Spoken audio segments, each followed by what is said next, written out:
আমাদের ক্লাস 9-এর সর্বপ্রথমের যে চ্যাপ্টারটা আছে ভৌতবিজ্ঞানের, সেটা হচ্ছে পরিমাপ।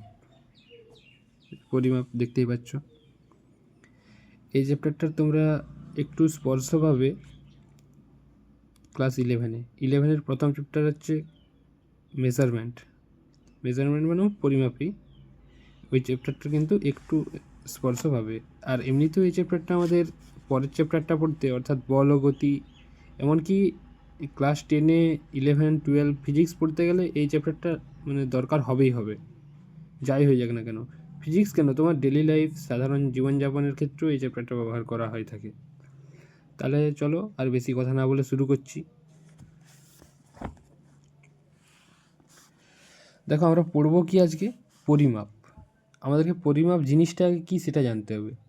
পরিমাপ জিনিস মানে কি, পরিমাপ কি, আসলে পরিমাপটা কি? পরিমাপ হচ্ছে 1 নম্বর পয়েন্ট, পরিমাপ বলতে মাপ করাকে বোঝায়। যে কোনো জিনিস মাপ করাকে পরিমাপ বলে, ঠিক আছে? মাপ করা, পরিমাপ মানে মাপ করা, ঠিক আছে? এবারে ধরো তুমি দোকান গেলে, ঠিক আছে? দোকান গিয়ে তুমি দোকানদারকে বললে আমাকে চিনি দাও। দোকানদার তোমাকে কী প্রশ্ন করবে? যে তুমি কত চিনি নেবে, ঠিক আছে? ওই যে তুমি কত চিনি নেবে, এখানে হচ্ছে একটা পরিমাণ তোমাকে বলতে হবে নিশ্চয়ই। ওই যে পরিমাণটা বলবে তুমি, সেটা হচ্ছে তোমার পরিমাপ। এখানে ওটাই পরিমাপ করে বলা হচ্ছে যে আমাকে 5 কেজি চিনি দাও, কি আমাকে 2 কেজি চিনি দাও। এটা হচ্ছে এখানে পরিমাপ হিসেবে, পরিমাপ আমাদের কাজ করছে, ঠিক আছে? তাহলে পরিমাপ জিনিসটা কি বোঝা গেল? যে পরিমাপ জিনিসটা হচ্ছে মাপ করা। এক কথায় বলতে গেলে সংখ্যায় প্রকাশ।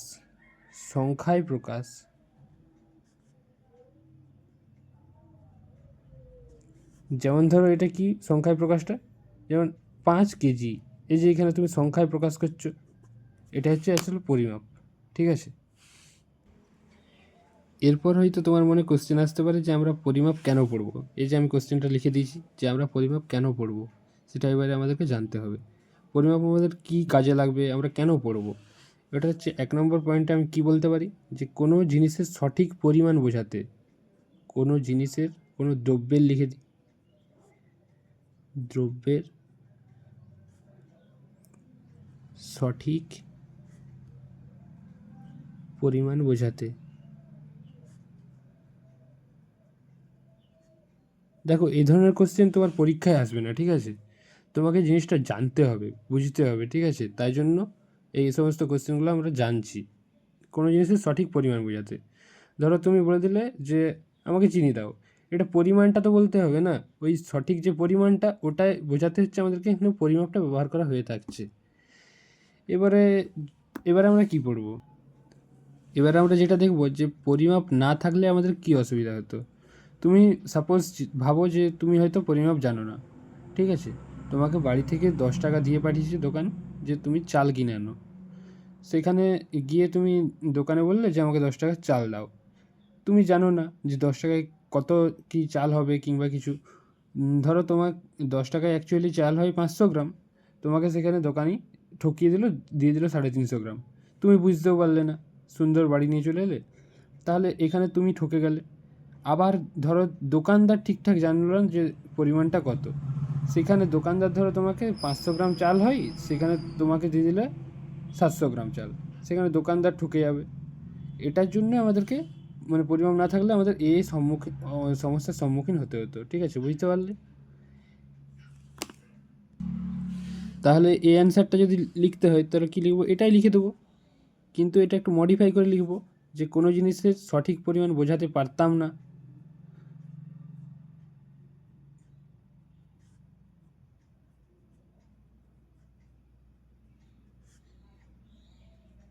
সঠিক পরিমাণ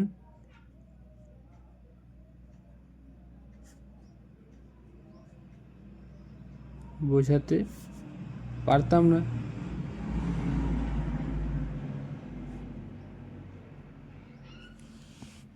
এবার আমাদেরকে যেটা জানতে হবে যে আমরা পরিমাপ তো করব, কিন্তু পরিমাপ কিসের করব? আমরা অ্যাকচুয়ালি চ্যাপ্টারটায় যেটা পরিমাপ করব, যেগুলো ধরো পরিমাপ করা যায় আর কি, সেটা হচ্ছে আমাদের ভৌত রাশি। কী বলা হয়? ভৌত রাশি। এবারে তোমার মনে হতে পারে যে পরিমাপ তো সব কিছুই করা যায়, কিন্তু আসলে কি সত্যিই সব কিছু পরিমাপ করা যায়? সব কিছুই কি পরিমাপ করা যায়? উত্তর হবে না। কি না? কেন? আরে সব কিছুই তো আমরা পরিমাপ করি, কিন্তু কখনোই হতে পারে না। যেমন ধরো তোমার রাগ হলো, ঠিক আছে? রাগ হলো, তুমি কি বলতে পারবে তোমার কতটা রাগ হয়েছে? এটা কি পরিমাপ করতে পারবে? এই রাগটা তুমি পরিমাপ করতে পারবে? তুমি কি বলতে পারবে যে আমার 3 কেজি রাগ হয়েছে? এটা তো হতে পারে না, তাই না? তাহলে রাগটা নিশ্চয়ই পরিমাপ করা যায় না। এছাড়া হাসি, তুমি হাসছো, তুমি বলতে পারবে কি তুমি কতটা হাসছো? তুমি বলে দিলে আমি 3 কিলোমিটার হেসেছি, এরকম তো হতে পারে না, তাই না? তাহলে রাগ, হাসি, অনুভূতি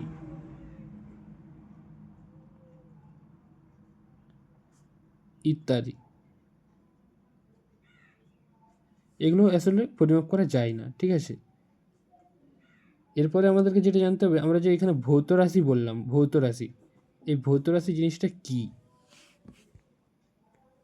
যেহেতু আমরা এখানে দেখলাম যে সব কিছুকেই পরিমাপ করা যাচ্ছে না, তাই নিশ্চয়ই পরিমাপ করা যায় এমন কিছু রাশিকে আমাদেরকে একটা চিহ্নিত করতে হবে, তাদেরকে ভৌত রাশি হিসেবে নাম দিয়ে চিহ্নিত করা হয়। তাহলে ভৌত রাশি জিনিসটা আসলে কি? ভৌত রাশি বলতে বোঝায় পরিমাপ করা যায়, পরিমাপ করা যায় এমন যে কোনো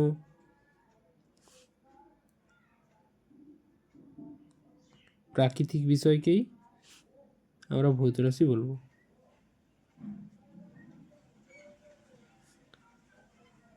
ভৌত রাশি বলে।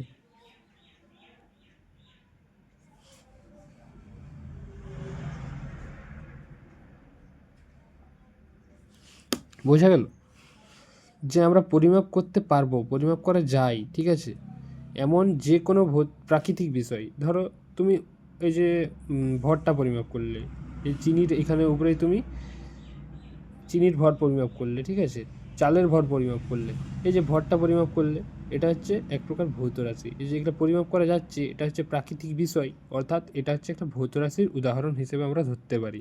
তাহলে ভৌত রাশি কী জানলাম, যে পরিমাপ করা যায়, পরিমাপযোগ্য, ঠিক আছে, এমন যে কোনো প্রাকৃতিক বিষয়, যা খুশি হতে পারে, যেটাকে তুমি পরিমাপ করতে পারবে, ঠিক আছে, তাকেই ভৌত রাশি বলা হচ্ছে, ঠিক আছে? এখানে উদাহরণ আমরা কি কি বলতে পারি? উদাহরণ, ধরো তোমাকে কেউ জিজ্ঞেস করলো যে তোমার ওজন ভর কত, তাহলে ভরটা তুমি পরিমাপ করতে পারবে। তুমি ধরো বললে আমার ভর 45 কেজি কিংবা 50 কেজি, এরকম তুমি একটা পরিমাপ করে বললে, তাহলে ভরটা হয়ে যাবে আমাদের একটা ভৌত রাশি, যেহেতু এটা পরিমাপ করা যাচ্ছে, ঠিক আছে? তারপর ধরো তোমাকে জিজ্ঞেস করলো যে তোমার হাইট কত, হাইট অর্থাৎ উচ্চতা, উচ্চতা দৈর্ঘ্য একই জিনিস, দৈর্ঘ্য, ঠিক আছে, বা উচ্চতা। এখানে তুমি বললে ধরো যে আমার 5 ফুট 5 ইঞ্চি, ঠিক আছে, এই যে এটা পরিমাপ করলে, এটা পরিমাপ করেই তো বলতে পারলে, নাহলে কি তুমি বলতে পারতে? তাহলে এই পরিমাপ করা যাচ্ছে, অর্থাৎ দৈর্ঘ্য বা উচ্চতাও একটা ভৌত রাশির উদাহরণ হবে, ঠিক আছে? এছাড়া অনেক কিছুই হতে পারে, যেমন সময়। তোমাকে বাড়ির মা জিজ্ঞেস করলো যে এখন কটা বাজছে রে, তখন তাহলে তুমি বলবে, ঘড়ি দেখবে কিংবা কিছু ফোন দেখবে, তাহলে টাইমটা হিসাব করে মানে বলবে যে পরিমাপ করা যাচ্ছে, তাহলে এটা হচ্ছে একটা ভৌত রাশির উদাহরণ হবে, ঠিক আছে, ইত্যাদি।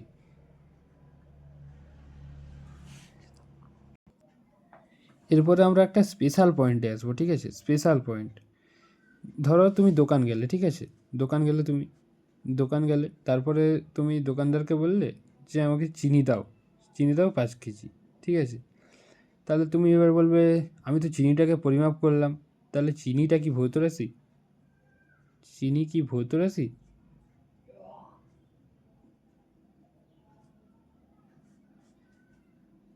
এটা কোশ্চেন হতেই পারে তোমার মনে, যে আমি তো চিনিটাকে পরিমাপ করলাম, চালটাকে পরিমাপ করলাম, তাহলে এগুলো কি ভৌত রাশি?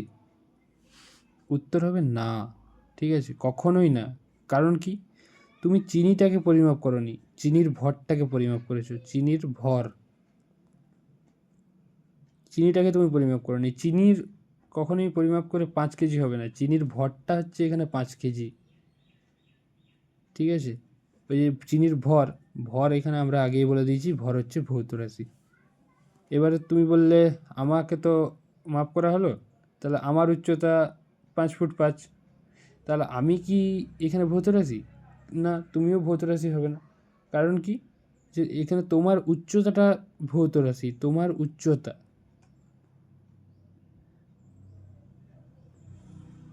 উচ্চতাটা ভৌত রাশি হবে, কিন্তু তুমি হবে না। বোঝা গেল জিনিসটা? এবারে আমরা যেটা দেখবো যে ভৌত রাশির প্রকারভেদ। ভৌত রাশি অ্যাকচুয়ালি কয় প্রকার, ঠিক আছে। এটা একটু আমি অন্যরকম বলবো, কিন্তু তোমার বইয়ের সঙ্গে মিলবে না, ঠিক আছে। আমি বলবো যে এটা 3 প্রকার, অ্যাকচুয়ালি 3 প্রকারই হবে, ঠিক আছে, 3 প্রকার।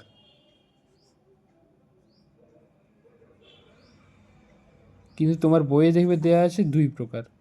আমি বলে দিচ্ছি 3 প্রকার কী কী। 3 প্রকারের মধ্যে প্রথম যেটা আছে সেটা হচ্ছে স্কেলার রাশি, স্কেলার রাশি। তারপর যেটা আছে সেটা হচ্ছে ভেক্টর রাশি।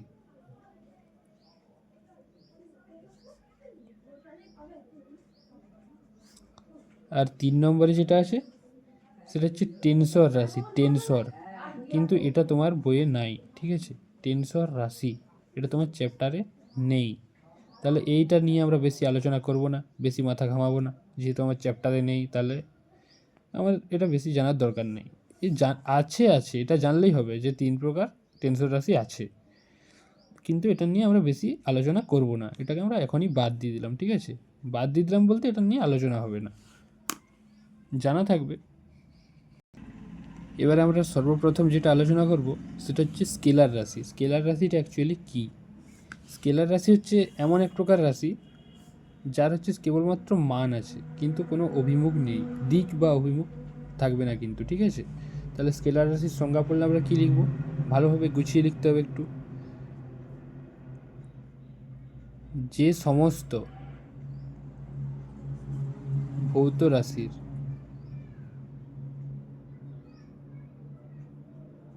এখানে ভৌত রাশির কথাটাই উল্লেখ করবে, ঠিক আছে। ভৌত রাশি বলবে, রাশি শুধু বলো না, তাহলে একটু খাপছাড়া বোঝাবে। তাই ভৌত রাশি বলাটাই বেটার হবে বলে আমি মনে করি। যে সমস্ত ভৌত রাশির শুধুমাত্র মান আছে, ঠিক আছে, কিন্তু কোনো দিক বা অভিমুখ কিন্তু নেই, ঠিক আছে, তাদের স্কেলার রাশি বলে।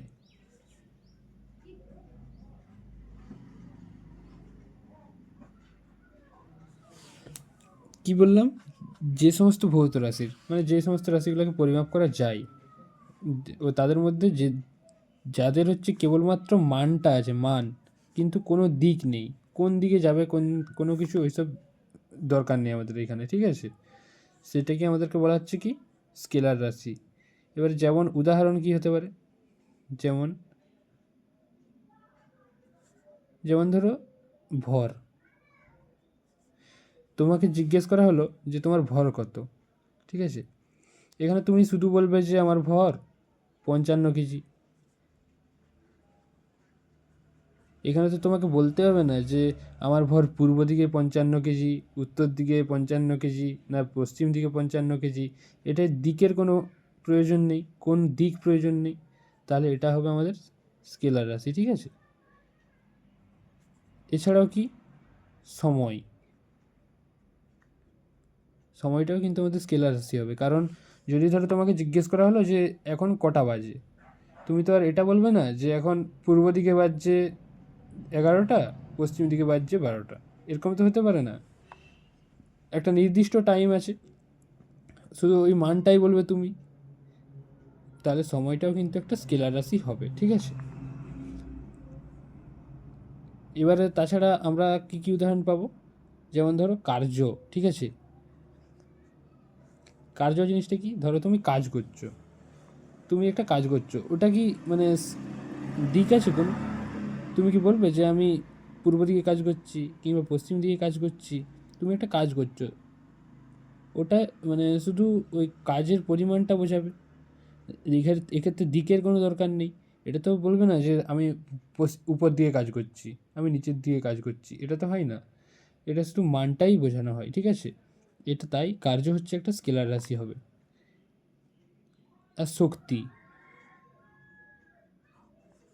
শক্তি এবার শক্তি তোমার বলবে আমার শক্তি হচ্ছে পূর্ব দিকে এত, পশ্চিম দিকে আর ও চেঞ্জ হয়ে যাবে, এরকম তো হয় না। শক্তির মানও ফিক্সড, ঠিক আছে? তাই এখানে শক্তিটাও আমাদেরকে স্কেলার রাশি ধরতে হবে নয়, এটা স্কেলার রাশি, ঠিক আছে? ইত্যাদি। বইয়ে তোমরা আরও উদাহরণ পাবে। তাহলে আমরা কি বললাম? যে সমস্ত ভৌত রাশি শুধুমাত্র মান আছে কিন্তু দিক থাকবে না, তাদেরকে স্কেলার রাশি বলা হচ্ছে। তাহলে যেমন কি উদাহরণ? ভর। ভরের কিন্তু শুধু মানটাই বললেই যথেষ্ট, কোনো দিক বলার প্রয়োজন হচ্ছে না আমাদের। যদি তোমাকে ধরো জিজ্ঞাসা করা হলো তোমার ভর কত, তুমি বলবে আমার ভর 55 কেজি, কিন্তু কোনো দিক দরকার নেই এখানে, তাই আমাদের ভরটা স্কেলার রাশি। এছাড়াও সময়, কার্য, শক্তি, এগুলোও স্কেলার রাশি হবে, ঠিক আছে? কারণটাও বলে দিয়েছি আমি তোমাদেরকে। তারপরে আসছি কি? ভেক্টর রাশি। ভেক্টর রাশিটা কি?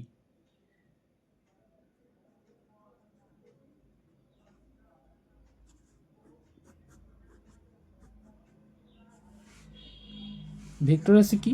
যে সমস্ত রাশির মানও আছে কিন্তু আবার দিকও আছে, ঠিক আছে? তাহলে আমরা সংজ্ঞাটা কি লিখব? যে সমস্ত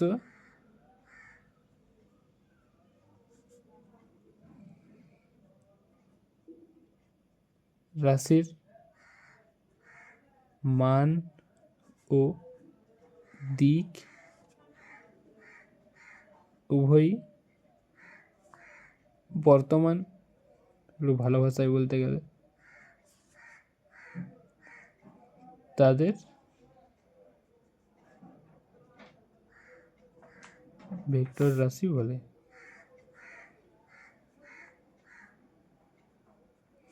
তাহলে এখানে কি দেখলাম? যে ভেক্টর রাশির ক্ষেত্রে যেমন মানটাও বাধ্যতামূলক, সেরকম কিন্তু দিকটাও বাধ্যতামূলক, ঠিক আছে? এটা শুধু মান বললে কিন্তু হবে না, তার সঙ্গে সঙ্গে দিকটাও বলতে হবে। উদাহরণ আমরা কি পড়ব?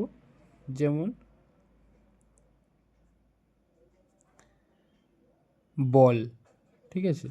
এখানে ধরো একটা পাথর আছে, এটা ধরো একটা পাথর, তুমি ধরো পাথরটাকে এদিক থেকে ঠেলছো, তাহলে পাথরটা এদিকে এগোবে। কিংবা ধরো তুমি পাথরটাকে এদিক থেকে ঠেলছো, তাহলে পাথরটা এদিকে সরবে। এই যে কোনো একটা দিক দিক আছে এখানে, দেখতে পাচ্ছ? দিক আছে কিন্তু, এই যে দিক আছে, এই যে দিক আছে। ধরো এখানে 5 নিউটন নিউটন বল দিয়ে ঠেলছো, এখানে ধরো 4 নিউটন বল দিয়ে ঠেলছো। এই যে এখানে হচ্ছে মানটাও যতটা গুরুত্বপূর্ণ, দিকটাও কিন্তু ততটাই গুরুত্বপূর্ণ, ঠিক আছে? তাই এটা হচ্ছে, বলটা হচ্ছে একটা ভেক্টর রাশির উদাহরণ হবে। এছাড়াও আছে তোমার সরণ। সরণ সরণ মানে কি? ধরো তুমি এদিক থেকে এদিকে গেলে, তার থেকে এদিকে গেলে, আরও এদিকে গেলে, আরও এদিকে গেলে, কিন্তু এইটা হচ্ছে এই যে এই দূরত্বটা যখন তুমি একটা সরল রেখায় প্রকাশ করবে, সর্বনিম্ন দূরত্ব যখন প্রকাশ করবে যে এতটা তো আমি গেলাম, আমি একটা সরল রেখা দিয়ে দূরত্বটাকে প্রকাশ করব, যেটা হচ্ছে সর্বনিম্ন দূরত্ব হবে, সেটাকে কিন্তু বলা হচ্ছে সরণ, ঠিক আছে? এইটা তোমার অতিক্রান্ত দূরত্ব, এটা কিন্তু সরণ। সরণের দেখো একটা নির্দিষ্ট কিন্তু দিক আছে, তুমি এই দিক বরাবর সরণ, ঠিক আছে? তাহলে সরণ হচ্ছে একটা আমাদের ভেক্টর রাশি। এছাড়া বেগ, বেগ, ঠিক আছে? তুমি পূর্ব দিক বরাবর বেগ বলতে পারবে, পশ্চিম দিক বরাবর বেগ বলতে পারবে। বেগের ধরো তুমি শুধু মানটা বলে দিলে, তাহলে কিন্তু হবে না। ধরো 55 কিমি/আওয়ার, আরেকটা বেগ ধরো 30 কিমি/আওয়ার। এই দুটো বেগ একদিকে না দুটো আলাদা দিকে, সেটা তো আমাদেরকে প্রকাশ করতে হবে, তাই না? তাহলে বেগটা কিন্তু একটা ভেক্টর রাশির উদাহরণ হবে। বেগ হচ্ছে ভেক্টর রাশি। বেগ বলতে গেলে কিন্তু আমাদেরকে দিকটা বোঝাতেই হচ্ছে, কোন দিক বরাবর কত বেগে যাচ্ছে, ঠিক আছে? তাহলে বেগ হচ্ছে একটা ভেক্টর রাশি। এছাড়া ত্বরণ, এগুলো তোমরা পরের চ্যাপ্টারে পাবে, বল ও গতি চ্যাপ্টারে তোমরা এইসব জিনিসগুলোর পরিচয় পাবে। এখানেও একটু একটু বলে রাখছি যাতে সেখানে অসুবিধা না হয়। ত্বরণটা কি? ত্বরণের একটা রাশিমালা আছে, মানে ত্বরণ অ্যাকচুয়ালি জিনিসটা কি? ত্বরণ হচ্ছে বেগ বৃদ্ধি বাই সময়, ঠিক আছে? বেগ বৃদ্ধি বাই সময়, মানে সময়ের সাপেক্ষে বেগ বৃদ্ধি হচ্ছে, ঠিক আছে? এই যে আমরা এখানে কি জেনেছি, বেগটা হচ্ছে ভেক্টর রাশি, তাহলে এখানে বেগ বৃদ্ধি হচ্ছে মানে এটা ত্বরণটা একটা ভেক্টর রাশি হবে, ঠিক আছে? তাহলে ত্বরণ একটা ভেক্টর রাশি। এছাড়া মন্দন হচ্ছে ত্বরণের ছোট ভাই, ঠিক আছে? এখানে যেমন বেগ বৃদ্ধি পাচ্ছে, সেখানে বেগ হ্রাস পাবে, বেগ কমবে, ঠিক আছে? সময়ের সাপেক্ষে বেগ কমলে তাকে মন্দন বলা হয়। তাহলে মন্দনও একটা ভেক্টর রাশি, ইত্যাদি দিয়ে দিলাম, ঠিক আছে? আরও আছে, অত জেনে আমাদের এখন কাজ নেই। বোঝা গেল? দেখো ভেক্টর রাশিটা আরেকবার বলে দিচ্ছি। যে সমস্ত রাশির কী আছে, মান এবং অভিমুখ বা দিক দুটোই থাকবে, ঠিক আছে? মানও থাকবে, দিকও থাকবে, তাদেরকে বলা হচ্ছে ভেক্টর রাশি। যেমন ধরো বল, এই যে বললাম কোনো একটা নির্দিষ্ট দিকে বল প্রয়োগ করা হবে। সরণ, এই যে সর্বনিম্ন দূরত্ব কোনো দিক বরাবর হবে নিশ্চয়ই, এটাও সর্বনিম্ন দূরত্ব এত দিক, এই দিক বরাবর, তাহলে সরণটাও একটা ভেক্টর রাশি। বেগ দুটো বেগের মান দেওয়া আছে, এই দুটো বেগ একই দিকে যাচ্ছে না দুটো আলাদা আলাদা দিকে যাচ্ছে, সেটা আমাদেরকে জানতে হবে। তাহলে এখানে দিকটা প্রয়োজন হচ্ছে, তাহলে এখানে বেগটাও কিন্তু ভেক্টর রাশি। আর এখানে বেগ ভেক্টর রাশি, তার মানে ত্বরণও কিন্তু ভেক্টর রাশি হবে, ঠিক আছে? ত্বরণটা যেহেতু ধরো কোনো একটা গাড়ি এত বেগে যাচ্ছে, বেগ আরও বাড়লো, ঠিক আছে, সময়ের সাপেক্ষে, তাহলে নিশ্চয়ই তার একটা নির্দিষ্ট দিক আছে, ত্বরণেরও একটা নির্দিষ্ট দিক আছে, তার জন্য ত্বরণটাও আমাদের কী হচ্ছে, ভেক্টর রাশির উদাহরণ হচ্ছে, ঠিক আছে?